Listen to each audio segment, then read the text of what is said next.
today, and it's a great pleasure to move on to the really fun bits. So I'm very pleased to welcome our first speaker for today, Professor Clark Barwick of the University of Edinburgh. Clark is Professor of Pure Mathematics. His research interests include homotopy theory, higher categories, algebraic K-theory, and quantum field theory. Clark grew up in North Carolina and in 2001 completed his BS in mathematics at the university there, North Carolina, Chapel Hill. Barwick was then a graduate student at the University of Pennsylvania and received his PhD in mathematics from UPenn in 2005 under the direction of Tony Pantev. Clark has held prestigious positions in a variety of different places across the world, including Göttingen, Oslo, the Institute in Princeton, Harvard, and MIT. He became a reader of mathematics at the University of Edinburgh in 2017 and was subsequently promoted to a professor at Edinburgh in 2020.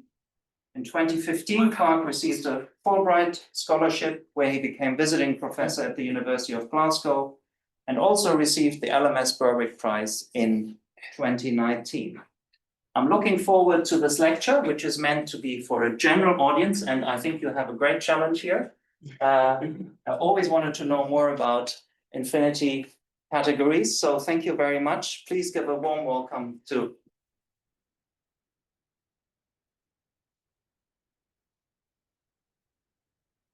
hydrate as well. That'd be great. Thank you. So I haven't touched that water, so you oh well, use both. Yeah. I'll be wasteful. Sorry. Good. Well, thank you very much. So, when I was asked to be an opening act for Emily, I asked her, what is there anything that you would particularly like me to talk about, in advance of your lecture? And her comment was, well, one of the things that it would be nice to have is for people to have some idea of how these things might arise in nature, how these infinity categories might arise in nature. Infinity category theory generally has this reputation of being this very abstract, sort of maybe slightly mysterious subject where you do a bunch of kind of formal looking manipulations and somehow at the end some content appears. And that's a good style of doing higher category theory. But I'm actually going to talk about a slightly different style of higher category theory here, where what I'm going to be producing are examples of higher categories that are very explicit indeed. And in fact, where they come from is really originally from singularity theory. So I thought I'd talk a little bit about that. And one of the interesting things about this story, and I want to this is a theme that I'll be coming back to often, is this idea that when I was in school, the way topology and geometry were described as different was that, topology dealt with a raw topological space or something like that. And then you'd introduce to that a sheaf of functions or something onto that topological space, and suddenly you would be doing geometry. This was the idea. And what I'm going to talk about today is kind of awkward because it sort of lives at the boundary there between topology and geometry. And I hope to sort of show how that happens. So I'll be appealing in this lecture mostly to your imagination rather than to your intelligence. So, and I figure we can just start with a piece of paper. By the way, I like any lazy undergraduate, when I heard that I had to give a slide talk, my response was, how am I ever going to produce images? And then I remembered that large language models exist. And so I went online and used ChatGPT to produce all the images of this talk. So I'm happy to share with you what prompts I used, but I have to confess, I had trouble coaxing the machine to give me what I was looking for. So if someone in this room knows how to use these tools better than me, I would really love to talk to you. But okay, we'll start with a piece of paper. And I want to imagine sort of folding that piece of paper down the middle and then forming a sharp crease and then unfolding it and sitting it on the table. And so the question is, what did you do when you did that? Well, you did not change the topology of that piece of paper, right? No impact has been had against the topology of that piece of paper. But the geometry has changed. The geometry has changed in the sense that if I think about functions in a neighborhood of the crease that I've produced here, those functions don't really have a good working notion of differentiation. It doesn't really make sense to talk about taking derivatives, say, in this direction along this cusp that you formed.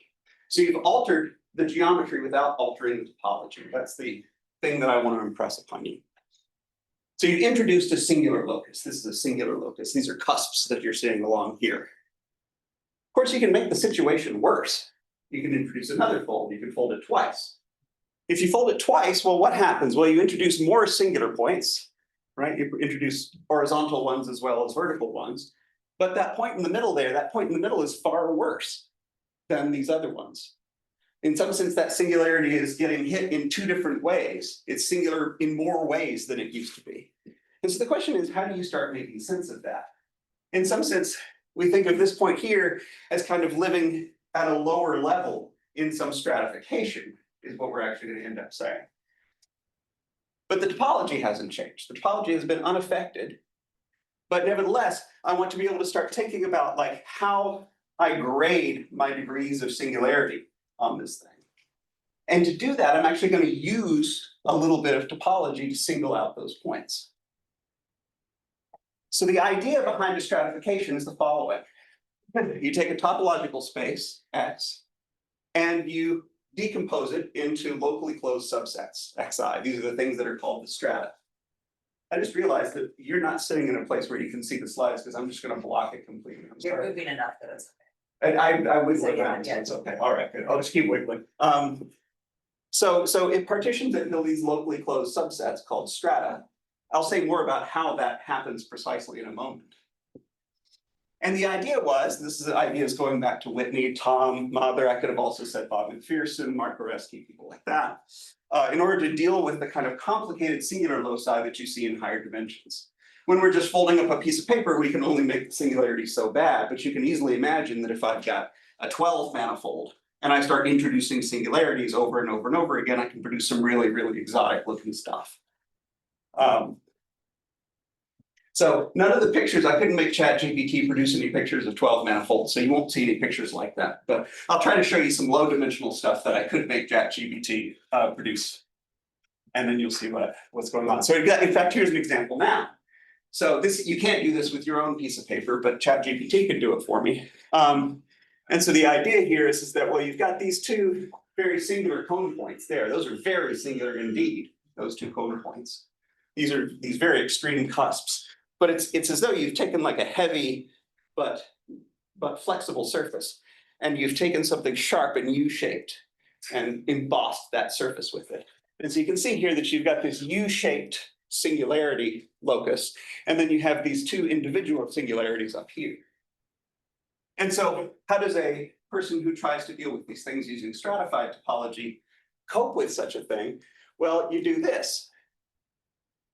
So you cut out, first of all, the really bad singularities, those are the ones in yellow. Hopefully the colors are kind of legible on the screen. And then, well, the remainder of that singular locus, I'll do that in some sort of blue color. And then everything else, those are the smooth points, I'll just have those in pink. This is an example of something called the Whitney stratification that you get to do when where you have like a reasonable looking manifold with singularities. Something like that. So, okay, so how does this work precisely? Well, when you think about, actually, let's look at this example one more time. When you think about this, there's sort of an ordering here. What I'm suggesting is that there's an ordering here. This singularity is strictly worse than this singularity, which is strictly worse than not being singular at all. Right, so there's this kind of hierarchy of singularities. And that's important because you notice here that these yellow points, those things sit inside the closure of the blue points. So there's some sort of relationship that goes in that direction. So how can we make that precise? Well, what we do is we do the following thing. Let's start off with a poset. So it's some partially ordered set, and I'm going to give it a topology. And the way I'm going to give it a topology, this is what, if you remember from your general topology days as an undergraduate, this is what's called the Alexandrov topology. The way it's set up is so that you're open if and only if you have the following property. If A is in U and A is less than B, then B has to be in U as well. Right, so these are the sort of the closed things, the open things are the upwardly closed subsets. It feels like you're overusing the word closed there, but that really was true what I just said. So, okay, the example to bear in mind, just in case you're not going to be remembering these conventions, is this simple example here, this really dull poset right here. 0 is less than 1. And in that poset, 0 is closed and 1 is open but not closed. Right? The closure of 1 is actually the whole thing in this space. This is sometimes called the Sierpinski space. It's also the underlying topological space of spec of a DVR. You happen to know what that means. Well, I'll come back to that point at the very end, maybe. Okay, so now we can define what a stratified topological space is. I'm going to use this very general topology kind of way of describing this, because it turns out that these have really nice formal properties. So a stratified topological space, well, what have you got? You've got a topological space, that's called X. You have a poset over which you're stratifying. That I'm going to give this Alexandrov topology. And you have a continuous map, F, from X to that poset. And so then what you're going to do is you're going to look at the fibers of that map. Those are going to be all locally closed subsets of your X. And those are going to be the things called the strata. In general, I have in mind here a finite poset, but you can get away with more general kinds of posets. I'm not too worried about that issue. But you can, I mean, obviously the world of posets includes a bunch of scary things, but I'm mostly thinking about Haine posets here. And so this is the way in which you can break up something into these individual pieces. Okay, so here's an example. Let's stare at this picture here. So ChatGPT, after some coaxing, drew for me a nice sphere, and it gave it to me with a little equator around the middle here. And so that's going to be a closed subset. That equator is my closed subset. That's going to be x0, and x1 is just going to be the other stuff in this sphere. Right? It's just going to be everything else in this sphere. And so this is a stratification over this very simple poset that we were talking about, this Sierpinski space. We have the stratum over 0, which is closed, and we have the stratum over 1, which is open, the end. Right? So in this case, notice that I could stratify something even without having any singularities involved. This is a perfectly smooth manifold. I just chose to introduce the singularities, or not singularities, the strata. And that becomes kind of an ideal in the sense that you imagine, I want you to imagine that the homotopy theory of singular manifolds is really the same as the homotopy theory of smooth manifolds with certain kinds of stratifications. And I'll get to something that gets that statement more precise a little bit later. Okay, well, what happens if I take a poset where you just can't compare the elements in the poset, right? That can happen. You can have posets where, you just put a bunch of things down and neither of them's less than the other. And well, in that case, you're really just, these are both clopens, so you're really just putting these two things side by side. That's all you're doing. So a stratification over such a poset is vaguely uninteresting. It's just a decomposition of your space into two clopens. Okay, those are the easy examples. Let's look at some more interesting examples. So we can stratify the corner. This stratification trick is really good for dealing with things like manifolds with corners, and here's an example of that. So we can look at the corner, which I think of as the half-open interval raised to the power n. And I'm going to stratify it in the following way. Hopefully these colors are visible. I've got this one point here, which is as closed as you can get. That's a yellow point. And then I've got this little half interval here, which is locally closed. It's neither closed nor open, but it's locally closed, and it's the sort of half-open interval there. And then I have this open rectangle here in teal. And then I have everything else out here, this one open stratum at the end. And so you start to see how this thing goes. If you're stratified over something like 0 through n, that poset there, then 0 corresponds to the most closed strata, and n corresponds to the most open strata. And this ordering, I want to argue, is like a really important feature for how we should think about the homotopy types of these kinds of objects. It's interesting to me, I never asked ChatGPT to do this, but it for some reason it introduced these little patterns on the desk below the block that it gave me. I don't know why. Maybe that's its notebook and it's been doodling. Not really sure. Here's another example. This is one that you might not be expecting me to name here because it seems a little silly. I mean, you can take S0, right? In other words, 2 points, and you can stratify it over that poset. That's not exciting. That's one of these examples of this trivial story that I was talking about.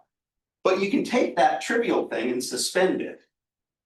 What do I mean by suspend it? Well, I mean, let's introduce 2 new vertices, and here, and let's take the existing S0, which is represented in pink here, and I'm going to stretch it out. And then I'm going to hook it up to those 2 purple vertices. That's the suspension.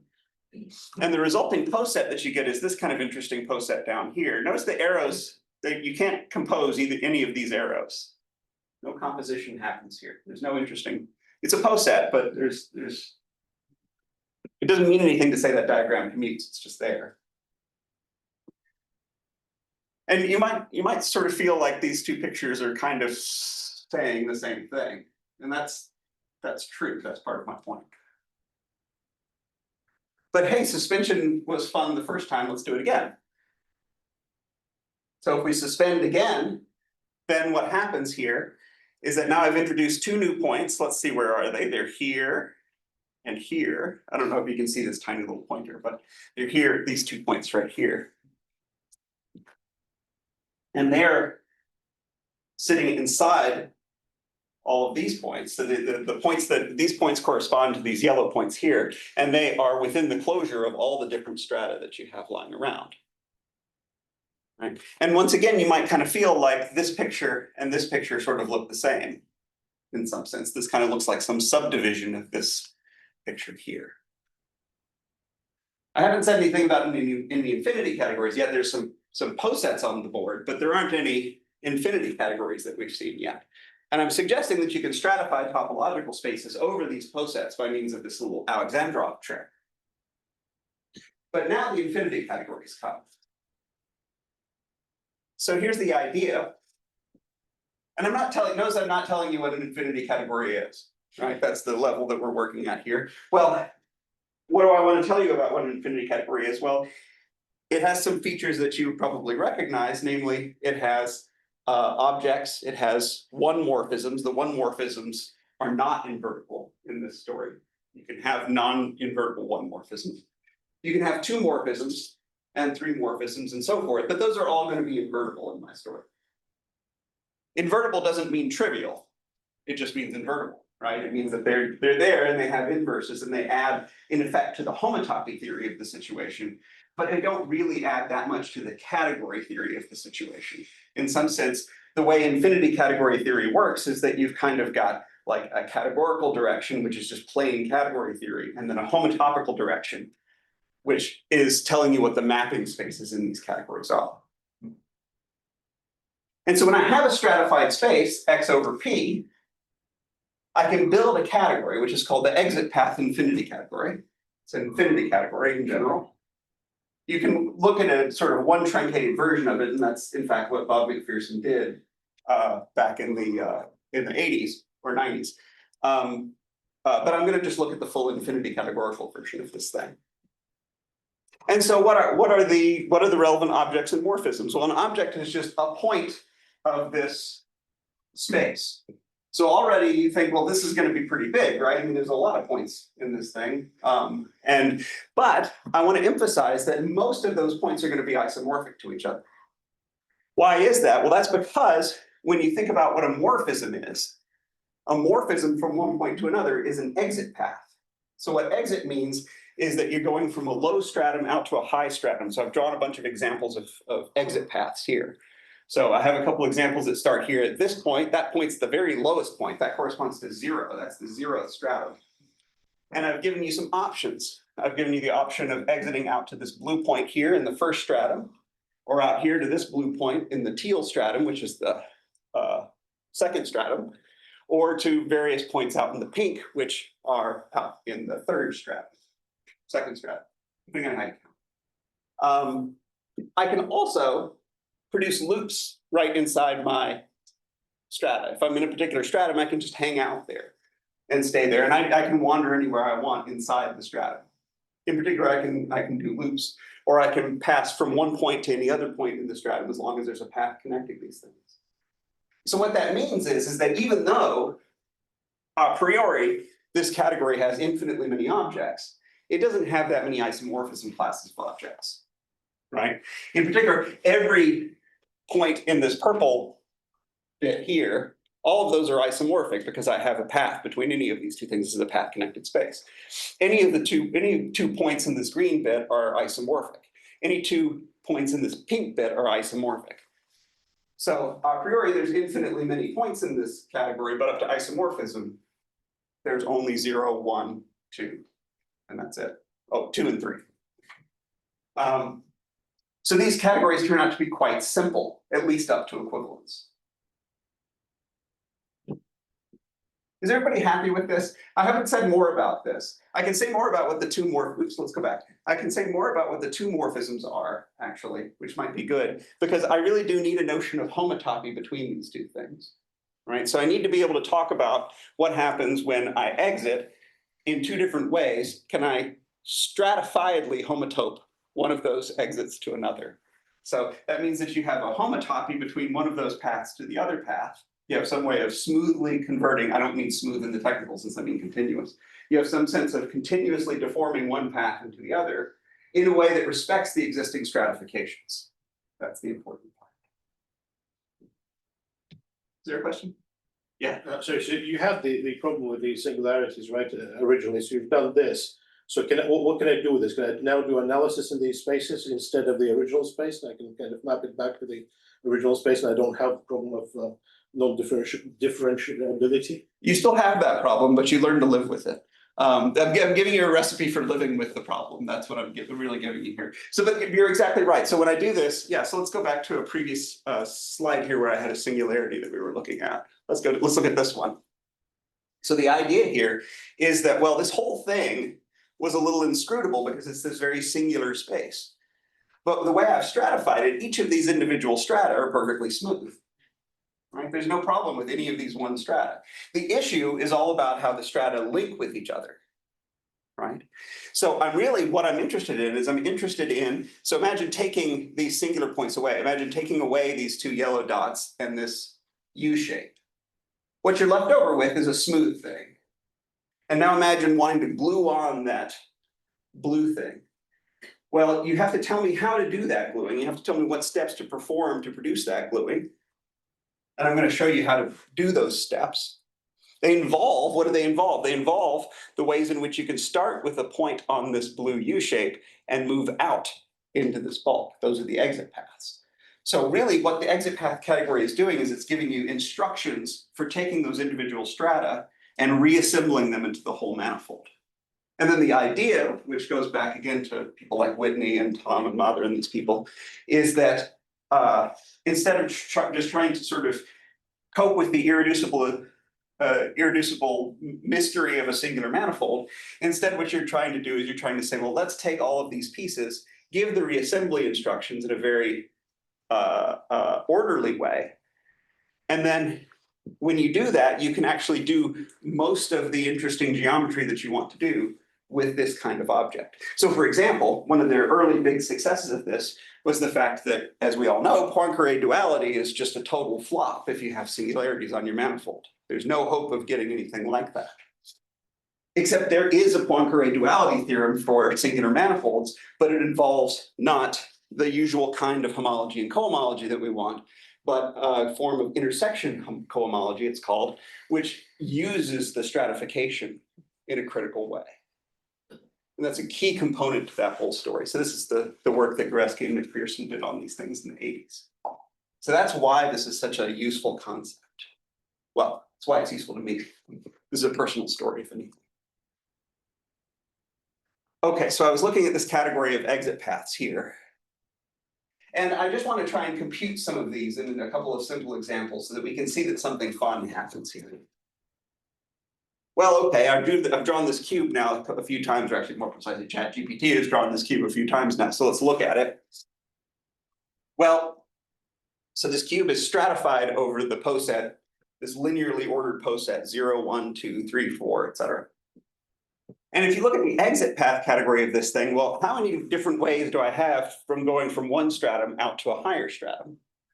Well, up to homotopy, there's really only one way to do that. There's really only one way to get from this green bit to this pink bit. Right? You can move any one of those to any other of those. So there's nothing really exciting going on in the category. You end up with just the exit path category. And again, it's just a poset. Kind of boring. Well, let's be more exciting. What we saw was that if you have a topological space along with a closed subset, that's the same thing as a stratification over this poset brackets 1, this one here. Remember, that's just the Sierpinski space that we were looking at. Well, if I think about this, let's think about all the different ways you can exit from that point, that purple point, out into the pink bit. Well, you have two options, right? You can either go to the right or to the left, and that's all you can do. So there's two different ways to exit from this point here, which corresponds to the purple point, out to this point here, which corresponds to the pink point. You have two distinct ways to do that, and they're not homotopic, right? There's no way to get from the one that goes to the left over to the one that goes to the right. You can't get a homotopy going through that because this is empty space here. Okay, so all right, so it is possible. This is good. This shows that it is possible for the exit path category to be different from the poset over which you stratified. That's good. We want that to happen. Let's see what else we can do. Well, there was this example which we saw before. This is the circle as it's stratified with 2 points. By the way, this stratification kind of reflects an attitude that you can have to the way you build up spheres in homotopy theory, where you say, oh, I have 2 points and they're different. And then you can identify them in 2 different ways. And so you have to know what you mean by saying 2 different paths here. And well, when you think about that, the corresponding poset is this, but nothing really happens in terms of the exit path category. There aren't any interesting ways to go from one stratum to another. There's always just a unique choice. As soon as you know what stratum you're going from and going to, there's only one option for what the exit path should be. Again, up to homotopy. Okay, here's a different example. I'm not sure that this is very visible here, but what I was trying to draw, or what ChatGPT was trying to draw for me, is a plane with a little cone point that's there. And so, yeah, I don't know if you can see this in this color. There's a little green right there, and that's the closed point that I want to work with. And I want to work with the complement to that as the first stratum. So this is the green point is the 0th stratum, and everything else is the first stratum.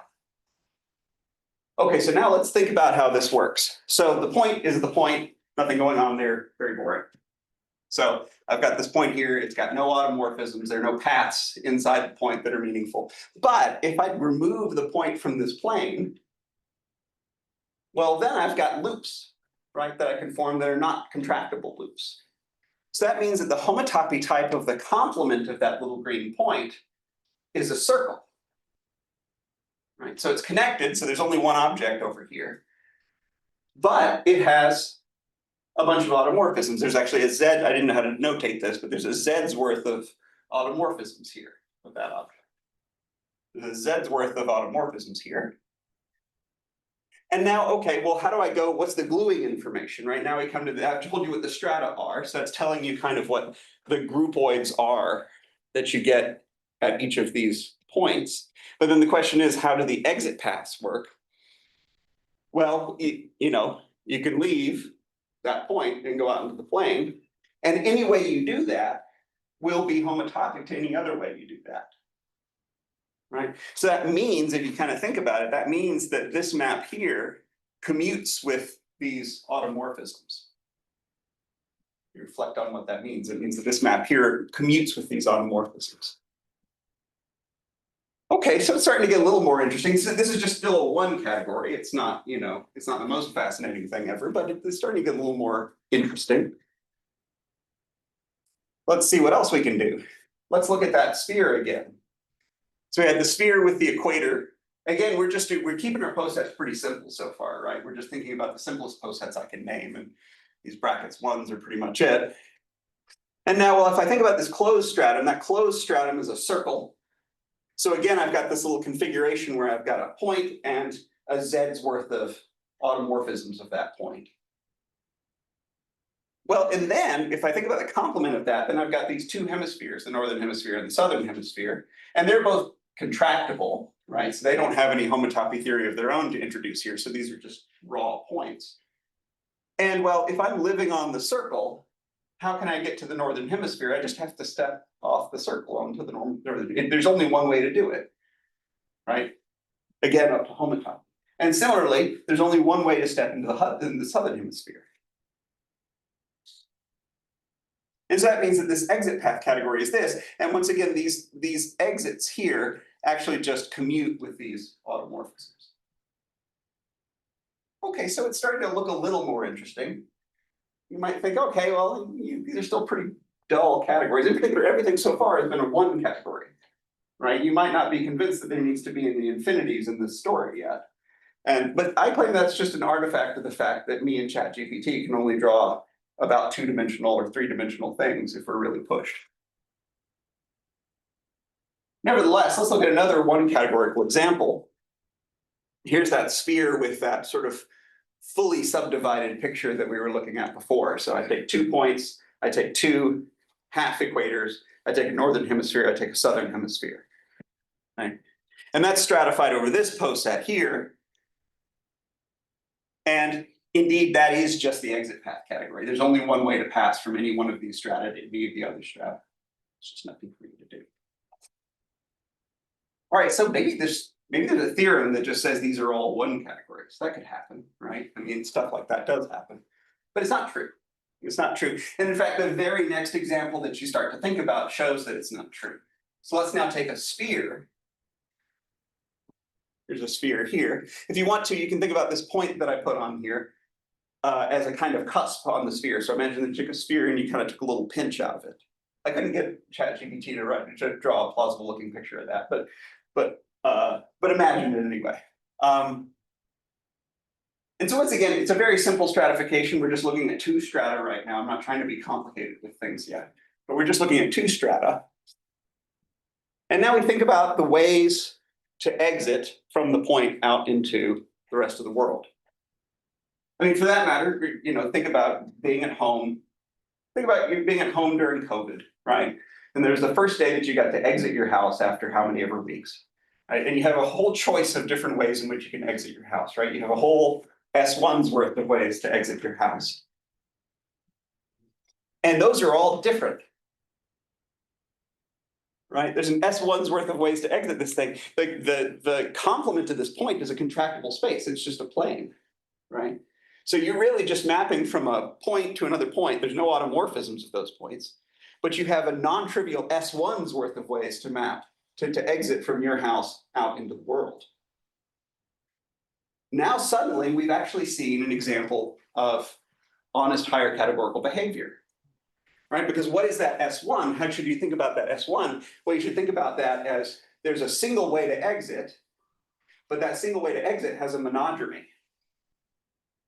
In other words, well, when you think about this category, it's got two objects, x0 and x1, those correspond to the two strata.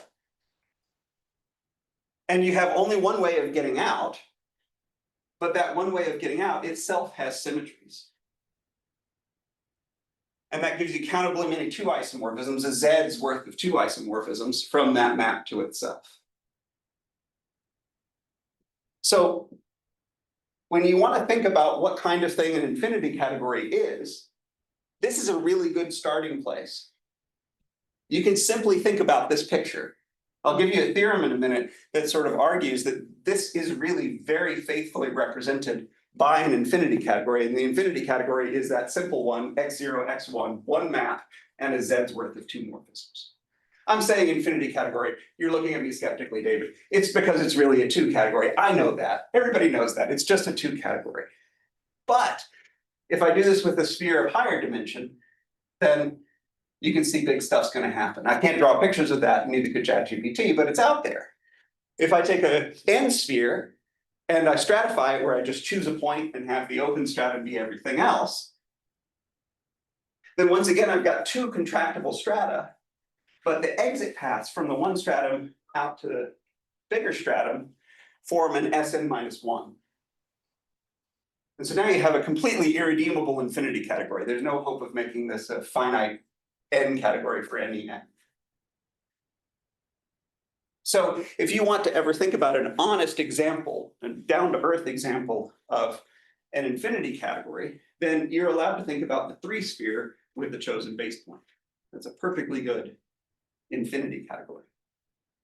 It's quite a small example, right? It's only got 2 objects up to isomorphism, doesn't have a lot of automorphisms, etc. Okay, so you might be wondering whether this is all just a matter of coming up with goofy pictures and telling a story about how these things relate. And it's not quite true, because there really are theorems in back of this. So let me try to convince you of that. I'm so sorry, when did I start?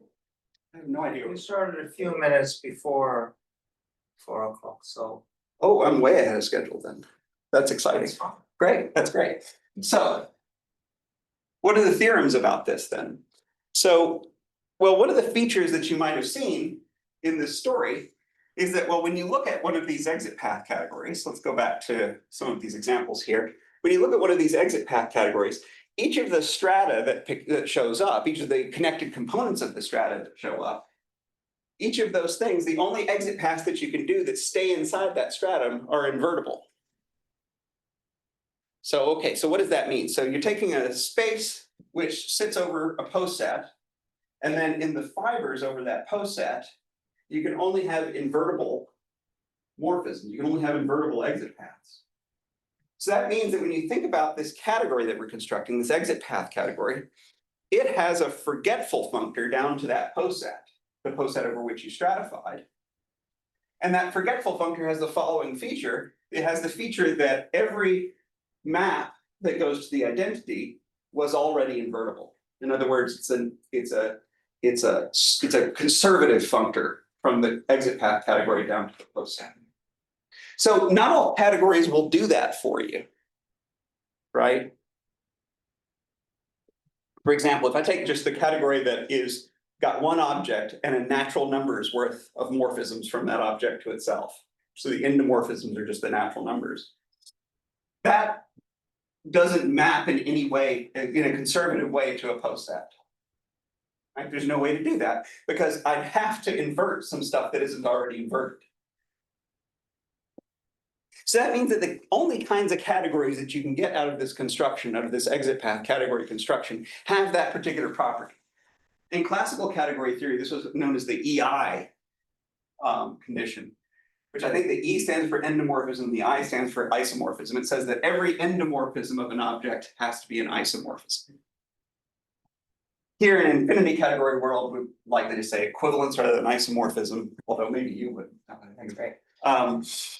But anyway, that's the kind of condition.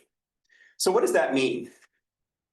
Well, so what that means is that if I take one of these categories, in which every endomorphism is an automorphism, one of these infinity categories in which every endomorphism is an automorphism, you can ask the question, can you cook up a stratified space, X over P, in such a way that the infinity category that you wrote down is actually equivalent to the exit path category of that stratified space?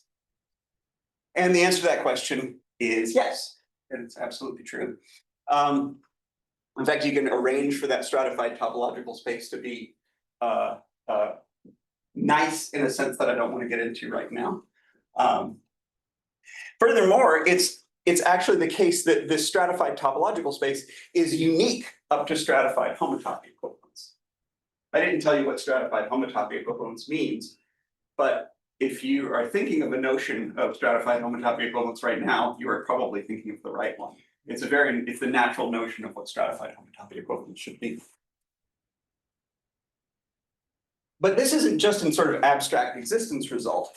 There's actually a recipe for producing such an X over P, and it participates in an equivalence of categories. In fact, an equivalence of infinity categories between the homotopy theory of stratified spaces on the one hand, and the homotopy theory of infinity categories in which every endomorphism is an automorphism. Do stratified homotopy equivalent spaces have the same poset? Well, up to a small detail, which is that sometimes you can say, hey, I'm stratifying over this big poset here, but then you just don't like hit some of those, like you just have some empty strata. So up to that ambiguity, yes.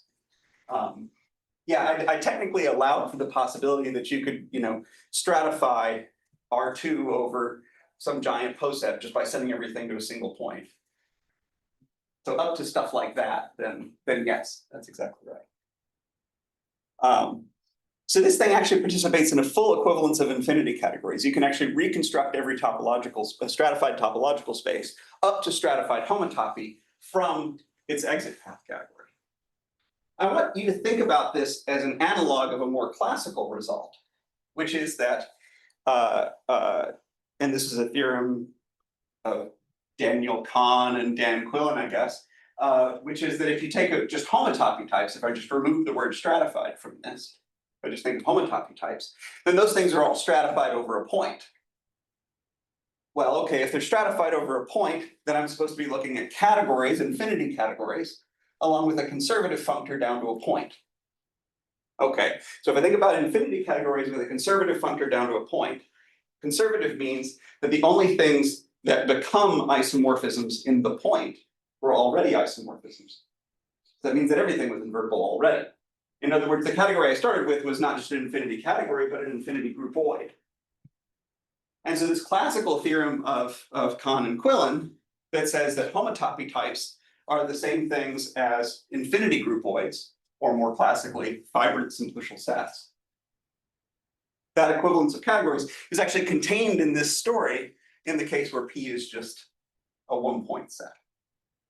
So in other words, this is a sort of elaboration of the idea that if you take a homotopy type of a space, you get this combinatorial thing, this infinity category. And here I'm taking a homotopy type of a stratified space, a stratified homotopy type, if you will. And that stratified homotopy type is now no longer an infinity groupoid, but it's a particular kind of infinity category that satisfies this kind of funny property that every endomorphism is an automorphism. Are there questions here? Yeah. Can I consider a more complex poset, perhaps like some domain theoretic poset, maybe with a Scott topology or a Lawson topology, something that is not an Alexander topology sort of construction? And do I get anything interesting by doing that, or do I just get some trivial sort of construction as a result of that? No, you do get something interesting. It's like people in mathematical logic study these things, right? They study these like Scott topological DCPOs and continuous domains and so on. They have a lot of structure, these posets. Yeah, that's right. So I know a little bit about that story. I'd be happy to talk to you afterwards about what I know. But the real expert who isn't in this room is John Wolfe at Liverpool. He really knows a lot about these. I only know a little bit about that aspect of the story, to be frank with you. But you're absolutely right. There is something neat happening there. And by the way, I think there's interesting stuff to be explored there. I think the story isn't finished with that part of the narrative. I will talk a little bit about just at the very tail end. I'll talk a little bit about extending beyond sort of very simple posets, but not quite to the level that you're talking about yet. Are there other questions I should answer? I know it's awfully hot. You can wave paper. It won't distract me if you need to wave. Okay, so no more questions. Okay, so these infinity categories that arise, these things should really be thought of as the stratified homotopy types of these stratified spaces. So I hope that I've at least partly addressed Emily's question, which is, here are some concrete examples of infinity categories that you can take home and think about. But all right, why are we doing this though? I mean, okay, cute. Like, I'm really glad that you cooked this thing up, but all right, I could have written any crazy definition down. Who cares? The point is that this definition has a meaning. And that comes in the exogamy theorem. So this goes back a long way. So let's actually begin with, let's go back to your general topology days. In your general topology days, you learned about a theorem, which is the fundamental theorem of covering space theory, right? So the thing that you learned, the format in which you probably learned about this theorem was that you learned that if you've got a reasonable space, semi-locally simply connected is always the phrase. If you've got a reasonable topological space with a base point, and you think about the fundamental group of that space, then the subgroups of that fundamental group correspond to the connected covering spaces of your topological space. That's the good old theorem. We could amp that theorem up a little bit if we wanted to. We don't have to talk about just these sort of connected covering spaces. We could talk about all covering spaces if we wanted to. And we could have the fibers be anything we wanted to with these covering spaces. They could be as big as you like. So we could actually talk about the entire category of covering spaces of your topological space. And as long as you're choosing a base point, those things are exactly the same things as pi1 sets. Maybe let me just be connected here for a second. Those things are the same things as the pi1 sets with an action of the fundamental group. And then what is that action? That action is the action of by deck transformations, right? It's the usual thing. So if you think about yourself on the complex plane and you think about trying to take square roots, then, as long as you're away from zero, that's a nice covering space and it corresponds to a particular representation of the group Z, namely the one that gives you the quotient from Z to Z mod 2. By the way, something goofy happens if I now include the origin there, right? I can't take square roots in such a nice way when I include the origin into things. Another way of saying that is that I look at the sheaf of square roots as a sheaf on the complex plane. That's not a locally constant sheaf unless I remove the origin. If I remove the origin, then it's a locally constant sheaf. But if I include the origin, then there's no neighborhood of the origin around which that's a constant sheaf, right? The same thing applies for logarithms and everything else. So this means that when you want to think about things like extracting square roots of complex numbers, including zero, then what you really want to think about are not locally constant sheaves, but constructible sheaves. Constructible sheaves are sheaves on a stratified space such that on each stratum, I'm locally constant. Or correspondingly, on each stratum, I have a covering space. But then as I move from stratum to stratum, stuff can happen, right? I can have these kinds of collapses, these branch points that you see with, say, the squared map in the complex plane to itself. So this is the notion of a constructible sheaf. And this makes sense in sort of some ridiculous level of generality. You can talk about constructible sheaves valued in any category on any blah blah topos. This is a very, very general kind of notion. Yes. Is that really the only condition, excuse my ignorance, that the sheaf is locally constant on each stratum? That's the condition I'm using. You're right that normal people would probably, when they say constructible, they would probably include a finiteness condition for the stalks. Is that what you have in mind? No, it wasn't. Oh, Okay. if you have a new, what do you want to I'm add? sort of worried that if you're moving from one stratum to the next, do the two bits of sheaves not have to sort of talk to each other as you do that? They do talk to each other as you do that when you're moving from one stratum to a next. In fact, you're anticipating this lovely result. This is exactly the point, is that as you exit, if you exit from one to another, then you get a map. So what happens is that you imagine an exit path in your manifold. And what you're going to do is you're going to try to think about what effect that exit path has on your constructible sheaf. So you're going to go for a drive along that exit path. And as you do, you're going to hold your hand out the window. Wait, is this the right hand to hold out? Anyway, I'm an American, I'm just going to get it wrong. You hold your hand out the window, and in your hand you hold a section of your sheaf. And you go for a drive when you do that. When you go for that drive, you'll arrive at your destination, and then you'll look at what sheaf you have when you've taken that short trip. If you have a locally constant sheaf, that question makes sense. That's the first point. If you have a locally constant sheaf, it makes sense to ask what sheaf you have. So there is some sort of well, it's not monodromy anymore because I've exited, so I call this exodromy. So you've exited, and you can look at what sheaf you have, or what section you have of your sheaf. It will have changed, right? In the same way that with monodromy, well, there you're driving in a loop, and you're coming back, and you've discovered that that loop gives you a different section of your sheaf locally in the region of that point. So you have monodromy, which is where you run around and you get something new, or you have exodromy where you exit, but you don't get to come back. So these are non-invertible paths now because I'm exiting. And once you exit, the door's closed behind you, you're not allowed back in.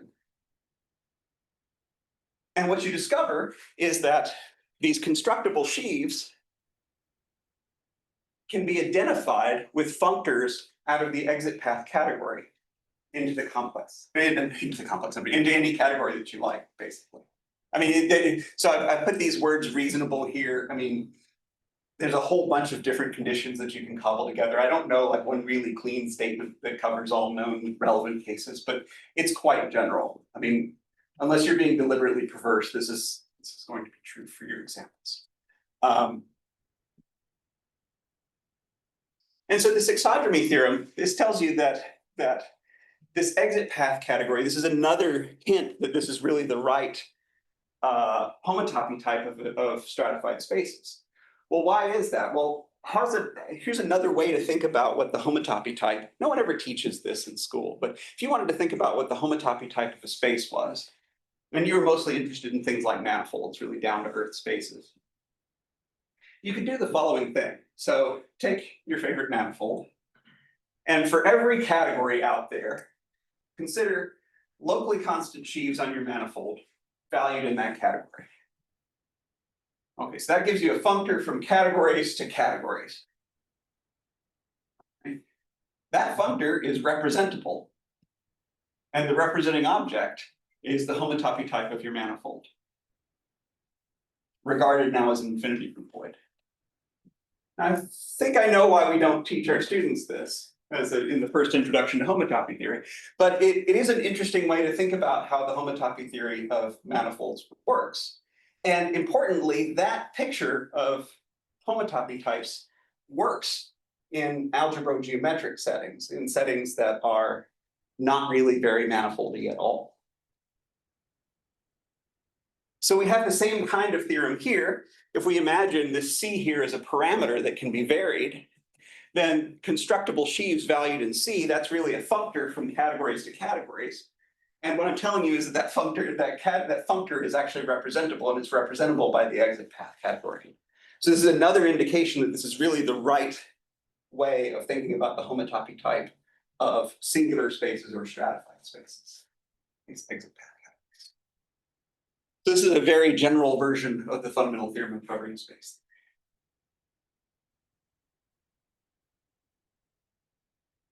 I want to go one step further in this narrative. So the one step further I want to go is I want to pick up on this idea that in algebraic geometry, that second story, that story about locally constant sheaves, is really your only way to talk about homotopy types in algebraic geometry.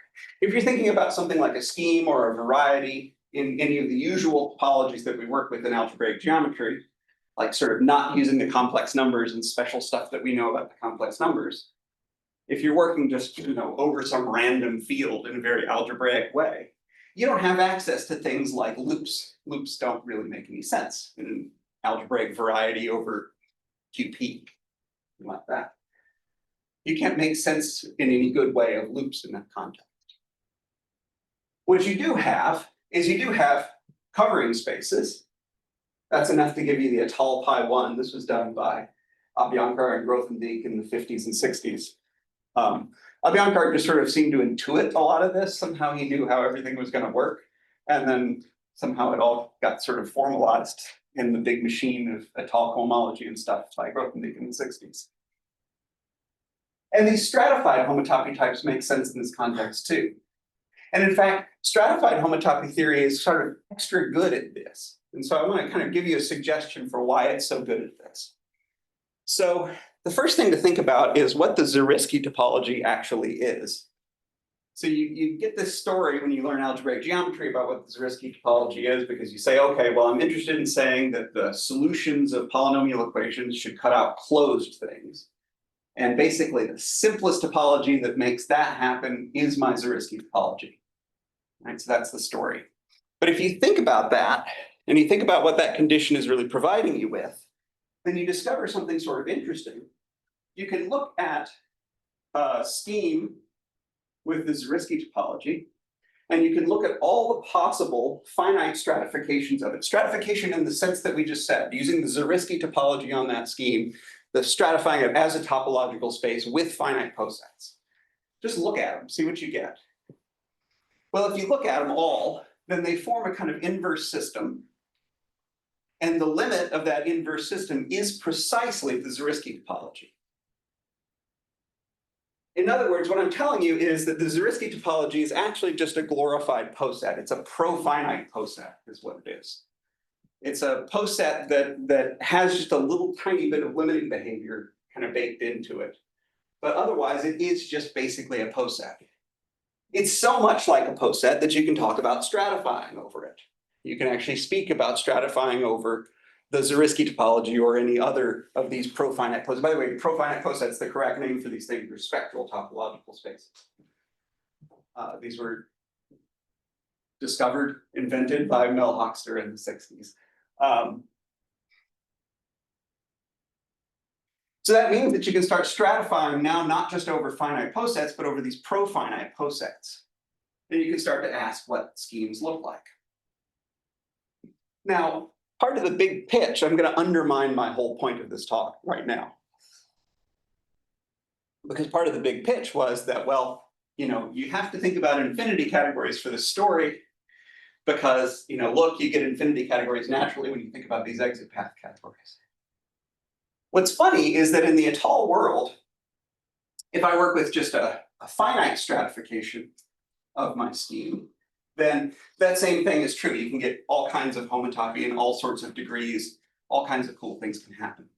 But if I go ahead and take the extra step of passing all the way to the limit, then suddenly all of that homotopical behavior, which is kind of spread out all through the degrees in the homotopy, all of that collapses, and you're just left with the one category. So it turns out that the most natural exit path category of a scheme is sort of stratified over a profinite poset. So it's a profinite category, this thing, and it's actually literally a one category. And in many cases, you kind of know how it works. So for example, I mentioned before a spec of a DVR. So this is a discrete valuation ring. So in particular, I want you to have in mind something like take Z and invert all of the integers that don't have that aren't divisible by p. Okay, so we're gonna localize at the prime p. And now that's an example of a DVR, right? It has a residue field, which is the finite field fp, and it has a quotient field, which is q itself. It has q itself. So on the one hand, these are now the two strata, right? I want you to picture this as these are the two strata. You have a closed stratum, which is given to you by this closed point, spec of fp. And then you have the open stratum, which is given to you by this open point, spec of q. You think of the atoll homotopy types of those things. Well, this is spec of fp. We know how this works in the case of fields, right? We're just supposed to be thinking about the Galois groups of these things. Those are going to be the fundamental groups, and there's not going to be any other higher homotopy. So what does that mean? That means that spec of fp looks like a circle. And then I've got this other part, spec of q, and through this sort of atoll topology eyes, it looks like the classifying space of the absolute Galois group of q. Of course, I don't know what that is, but that's what you get. That's the answer that you have. But then there's a third piece of information that I have to give you, which is the information about how to glue these two pieces together. And classically, if you read any number theory book, what you'll see is that information is given to you by the decomposition group. So what you have is you have the classifying space of the decomposition group, which maps to each of these, the classifying space of the absolute Galois group of fp and the classifying space of the absolute Galois group of q. You have this sort of span picture. You can reorganize that span picture into this very simple category, and which is effectively just the category of points, of geometric points of spec of z localized to p, but with this kind of fancy topology information. And interestingly, if you do this with arbitrary schemes, you end up with one categories, and those one categories, once again, they represent all constructible sheaves. So this theorem is true just as it was before, modulo the following little wrinkle. The following little wrinkle is that this exit path category is now not just a category, it also has some topological information. It's a profinite category. So when you talk about functors out of it, you have to talk about continuous functors out of it. So you have to set up some formalism to say that. And it turns out that what's now called the condensed formalism is a really good way to do that. And that gets you this answer. So this theorem is true in that context as well. And again, for wildly general categories. Okay, so I want to sort of finish here by looking at this picture. I claim this is a reasonable picture of spec Z. It's not a perfect picture of spec Z, but it's a reasonable picture of spec Z, and I want to kind of explain why. So what's going on here? Well, spec Z has a bunch of closed points. Those closed points correspond to the primes. We've already seen that each one of those primes, when you look at it through a tall eyes, looks like a circle. Okay, so that's good. And now, when I look at that circle, I can look at a little thickening of that circle. That's something like spec of Z localized at P, scheme that I was mentioning a minute ago. Or perhaps I want to look at an even tighter circle, which would be spec of Z completed at P. That would be perhaps a little better. That's a tighter sort of boundary there. And so I'm drawing that here. These little tubes here, I want you to think of these things as like there's a wire in there. Each one of these is a circle corresponding to FP, one for each prime. One of the limitations of this drawing is that I can't get ChatGPT to draw infinite limiting primes at once. But modulo that, each one of these is a circle. As the primes get higher, by the way, they become more and more entangled. The tangling between the different primes has to do with various residue symbols. And inside each of these is with this little wire, but around it is this jacketing. This jacketing is supposed to reflect to you information that's happening when you localize or when you complete at that prime. So for example, if you looked at a cross section of one of these knots here, you'd see all this material, and then you'd see a wire at the center of it. That wire is where FP is, and the rest of that material is given to you by spec of ZP, or maybe spoof of ZP, or maybe something yet more fancy. So these things, this sort of fundamental tangle that you have in the center of this thing, which is all these sort of densely packed, and they are densely packed, by the way, these very densely packed knots that are interlinked in various ways. And then you have everything else. Now, the everything else is really three-dimensional. The everything else is controlled by the absolute Galois group of Q, and global class field theory tells you that's a three-dimensional object. It's a three-dimensional contractible space, this spec Z. So we know that the overall homotopy type of this thing has to be trivial. And we know that it's a three-dimensional thing. And we also know that these things are very densely packed together. In effect, any loop that you have inside spec Z can be factored into pieces that stay on these little jackets here. That's a very complicated rewording of what's called the Chebotarev density theorem. And so this is actually a relatively honest look at spec Z. There are some limitations to this thing. These things aren't really orientable, so they don't really look like knotted tori. They really look more like Klein bottles, but they don't even really look like that either because their orientation covers are infinite. So there's some stuff here that's not accurately portrayed. But I want to just argue that the Étale topology, and in particular this stratified view of the Étale topology, gives you a kind of interesting picture for how to think about spec Z. Okay. I think that's it for me. Thank you very much.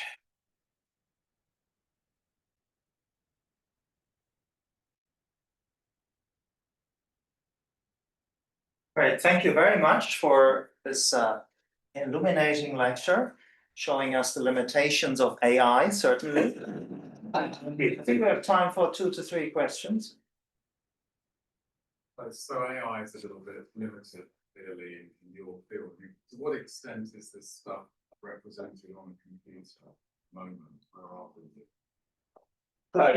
Could you repeat the question? I would be happily, yeah, so I'll the question was, to what extent is the story that I told here represented on a computer?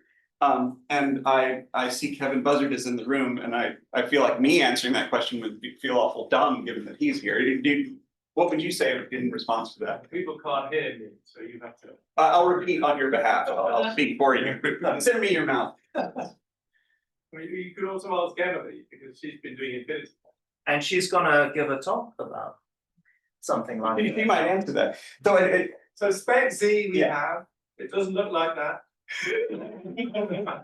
Sadly, it looks like a complicated directed acyclic graph. And homotopy types we're moving towards. And is it very difficult in your environment to do that? Such that it creates limitations for people working beyond that, someone like the speakers to help them with their math. Well, we can build mathematical abstraction, but it's up to AI to figure out. I'm not going to. Maybe it's something either over coffee or you can come to the front and we have a little panel. Because I'm mindful we have quite a few people online, so, yeah.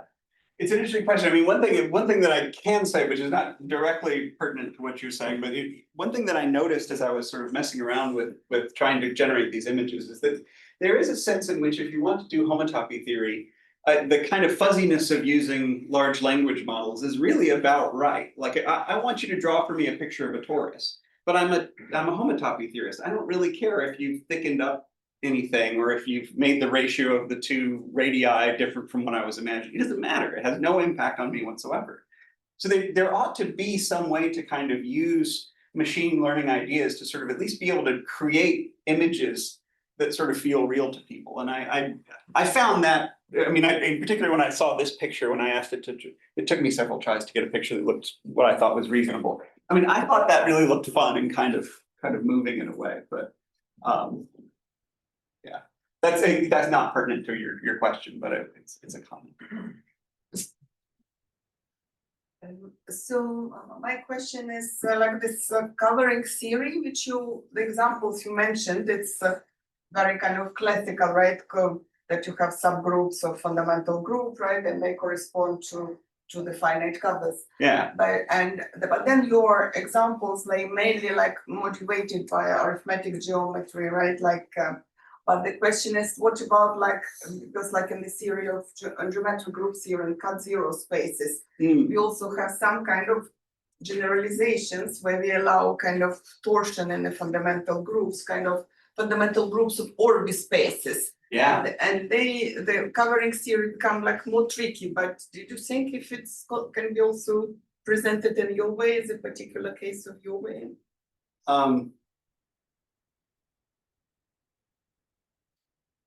That's a great question. Right, so I'll repeat the question. So actually, I'm going to repeat the question as a way to ensure that I've understood it correctly. So the question has to do with the fact that here I'm introducing stratifications into the story, and another way to sort of generalize covering space theory might be to try to work with orbit spaces as the base space rather than spaces. And the question is, how does that narrative go, and is it possible to fit it into the stratified framework? And I think it's a great question to which I don't know the answer. I mostly because I'm ignorant about how orbit spaces even work. So I'll ask you in a moment how orbit spaces work, and then I'll see if I can come up with an answer. But I mean, these tools are quite flexible, and so I would think there's hope. That's what I want to say. Right. So I think it's time to have a little break, and I think we have tea and coffee out there. So please refresh yourself, have a little stroll in our garden, and then we'll meet again here at 5:15 for Emily's lecture. And for that, let's give Mark a